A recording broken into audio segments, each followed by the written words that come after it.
Okay, so hey guys, and welcome back to another predictions video, and in today's video I'm going to be predicting the Benn versus Dobson fight. If you are new around here though and you haven't yet subscribed, please do so. Like the video if you do indeed like the video, and let's get straight into it. So going into this fight, Benn is 22-0 with 14 KOs and Dobson is 16-0 with 9 KOs. This fight is a 12 round fight in the welterweight division. Benn's last fight was a win via unanimous decision versus Orozco, and Dobson's last fight was a win via unanimous decision versus Korea.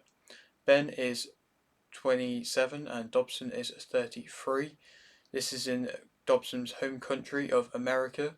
And to speak about what I've just said there, obviously this being a 12 round fight in the welterweight division, and Benn remaining in the welterweight division, even with the speculation of him possibly moving up into super welterweight division, or I mean, when there was talks about him fighting Chris Eubank, he was even kind of possibly flirting with the idea of going even higher. But either way, he's sticking with the welterweight division at the moment, and it seems like he has kind of clear focus on the welterweight division at the moment.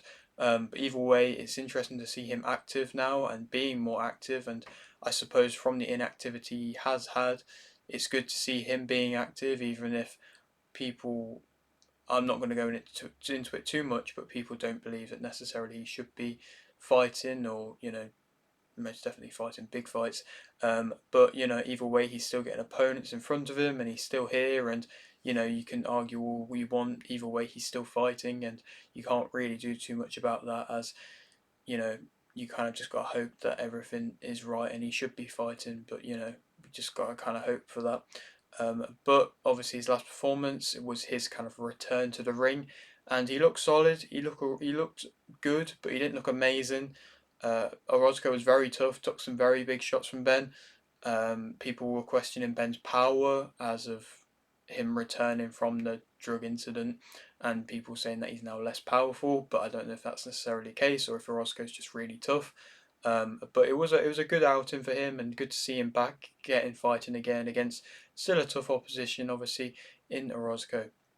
Dobson's last fight, I haven't been able to see it, to be completely honest. But I mean, a unanimous decision. I've watched quite a few of his other fights, and he's 16-0. He deserves to be in a position where he is fighting big fights. But with him being that of the older guy, is that going to be playing a bit of a factor in this? And obviously, with Benn being, I suppose, the away fighter, but also being the home fighter at the same time with him on Matchroom, I don't know necessarily who's going to be the home fighter in the ring, who the fans are going to be cheering for more.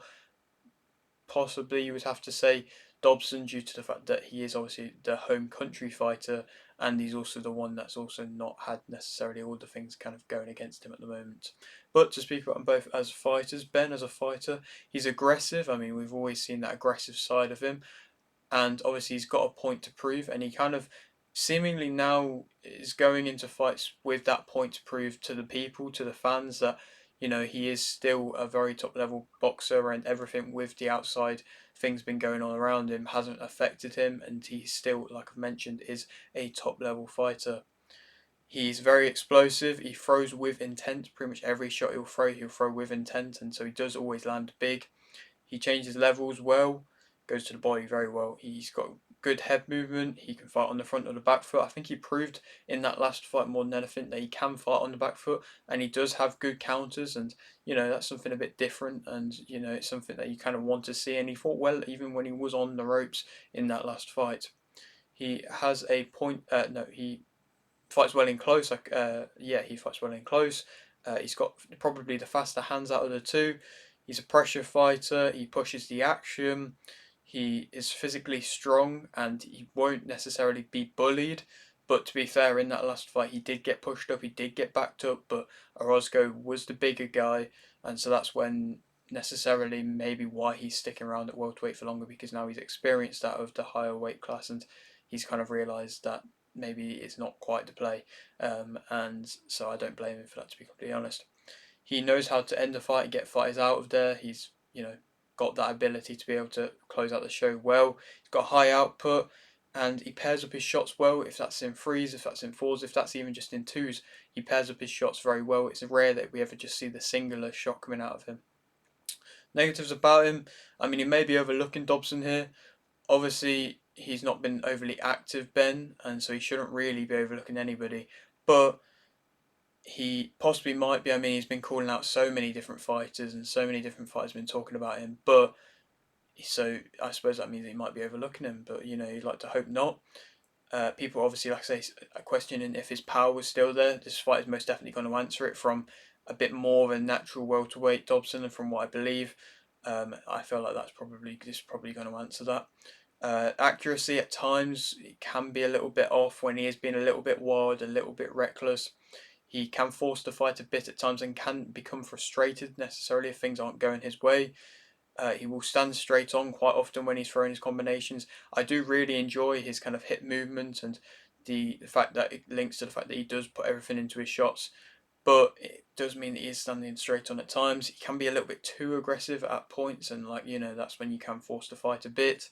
He has been pushed back now, and so you can prove that you can push him back, and he can not necessarily be bullied, but he can be shown that he isn't, I suppose, invincible on the front foot. He is willing to stand and trade, can get drawn into opponents' fights a little bit, and he does have quite an open guard at times. He has good head movement, but quite an open guard at times. But to speak about Dobson as a fighter, he also changes levels well. He's got solid body work as well. He is a front foot fighter. He's composed. He plants his feet well. Most of the fight he's pretty much planted his feet. Necessarily, it could mean he's a bit flat-footed, but he does plant his feet quite well. He counters well. I mean, he doesn't really take a back step, but he does counter well. He's got good shot variation. He's also physically strong. He's also got quite a high output. He aims to find gaps, and he lets his hands go, but it's more of a controlled, calculated pressure. He can fight a bit better at mid-range than I'd say possibly Benn could, or he's a bit more of a natural middleweight, mid-range type fighter. Plus, he can also fight in close well as well. He's combination puncher, like Benn. He will also throw in punches in bunches.